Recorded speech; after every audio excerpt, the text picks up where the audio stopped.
Events surrounding MF Global's bankruptcy in Washington right now. Eamon Javers is live in D.C. with the headlines. Eamon, what are we going to see?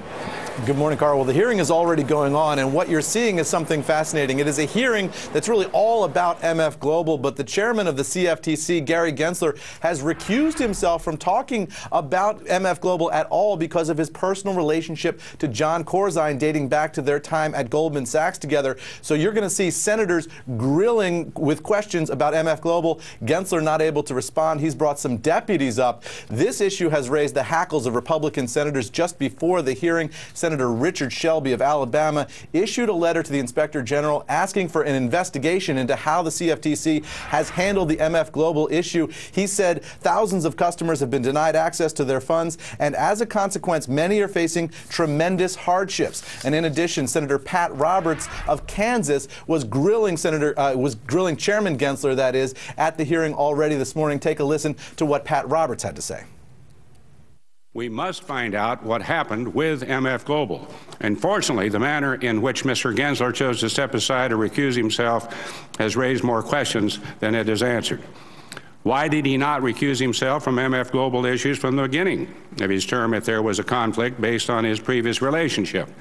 Why did he wait until November 3 to decide he should step aside instead of doing it immediately on October 31 when everything came unraveled and MF Global declared bankruptcy?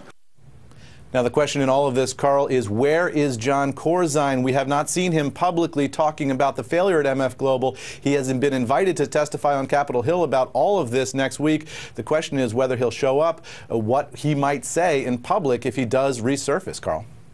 It's our Twitter question for today, of course. Where is Jon Corzine? At CNBC Squawk ST. And Simon and I are literally both reading, I can see, the same op-ed in the Journal today, all about Gensler and that very question of why he decided that this was the time to recuse himself and not from the very beginning. When they specifically say that Corzine was named CEO of the company in part because of his relationship with Gensler and his ability to navigate through and influence the rules that would affect MF Global.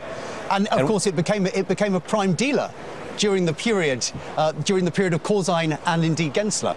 One of the key questions in all this, Simon, is to what extent was Corzine personally lobbying in Washington to make sure that MF Global had the ability to make the enormous bets that it made on European debt that turned out to be so bad? To what extent was Corzine personally responsible for pushing the leverage up at MF Global and clearing the regulatory thickets in Washington to make sure that that could go ahead and happen? But from a regulatory standpoint, that's not Corzine's issue. He's just another player in the private sector. That's Gensler's issue, isn't it? The conflict of interest. He's the guy that should be actually standing on Capitol Hill and explaining exactly what went on. And fundamentally, they failed because they didn't protect those segregated funds. The regulator has failed quite clearly.